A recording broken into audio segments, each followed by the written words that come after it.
আসসালামু আলাইকুম রহমতুল্লাহ। দেখেন, সপ্তাহের শেষ কার্য দিবসে একটা হাস্যকর মার্কেট দেখলাম আমরা। এই হাস্যকর মার্কেটের হাস্যকর পরিস্থিতি নিয়ে আপনাদের সামনে কথা বলতে আসলাম। হাস্যকর মার্কেট হলো মার্কেট 44+ বা 40+, 40-এর উপরে মার্কেটের সূচক কিন্তু পজিটিভ। কিন্তু হাস্যকর ঘটনাটা কোথায় জানেন? যেটা আমরা কখনো দেখিনি।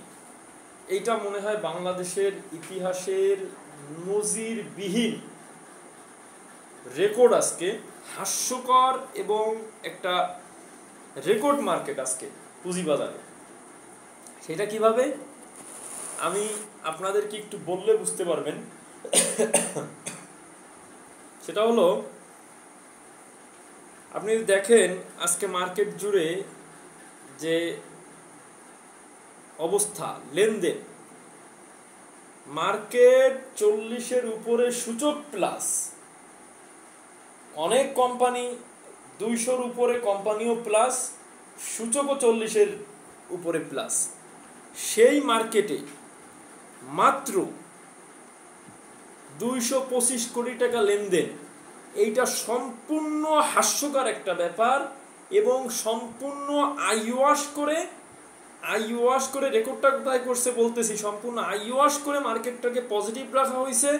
মার্কেটে যেহেতু সেল প্রেশার নেই, অনেক হাউস থেকে সেল প্রেশার দিয়ে শেয়ার সেল করে বিক্রি করে বের হয়ে গেছে। এখন গুটি কয়েক পাবলিক যারা 80-90% লসে আছে, তারা এখন কি করবে? তাদের তাকায় দেখা ছাড়া কোনো উপায় নেই। তারা তাকায় দেখতেছে, না পারতেছে কিছু বলতে, না পারতেছে সইতে। এরা আজকে আইওয়াশ করে মার্কেটটাকে একটু তুলে ধরলো। সেইখানে দেখেন তাদের উঠানোর কোয়ালিটি কি। তারা উঠাইতে 40 পর্যন্ত ঠিকই উঠাইছে, কিন্তু লেনদেন 225 কোটি টাকা।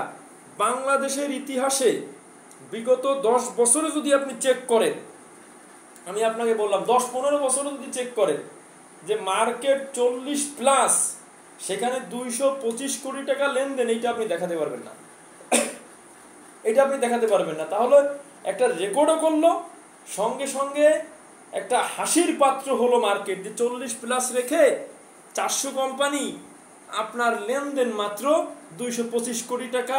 এইটা তারল্য প্রবাহ যে বৃদ্ধি করতে সম্পূর্ণ ব্যর্থ এই কমিশন, বিএসইসি কমিশন এবং যারা আর্থিক খাতে জড়িত আছে, তারা সবাই ব্যর্থ। শুধু তাই নয়, আমি মনে করি এই অবস্থা মার্কেটের এত কিছুর পরেও, তারা বলতেছে বাজেটে অনেক কিছু দিয়েছি, কর ছাড় মুক্ত, এত কিছুর পরেও তারা মার্কেটে একটা গতি ফেরাতে পারতেছে না, একটা তারল্য প্রবাহ বৃদ্ধি করতে পারতেছে না। সকল investor, stakeholder, smart investor সহ সকলের আস্থা ফেরাতে পারতেছে না। এই দায়ভার নিয়ে রাশেদ মাকসুদকে এবং আবু আহমেদকে পদত্যাগ করা উচিত। আসসালামু আলাইকুম রহমতুল্লাহ।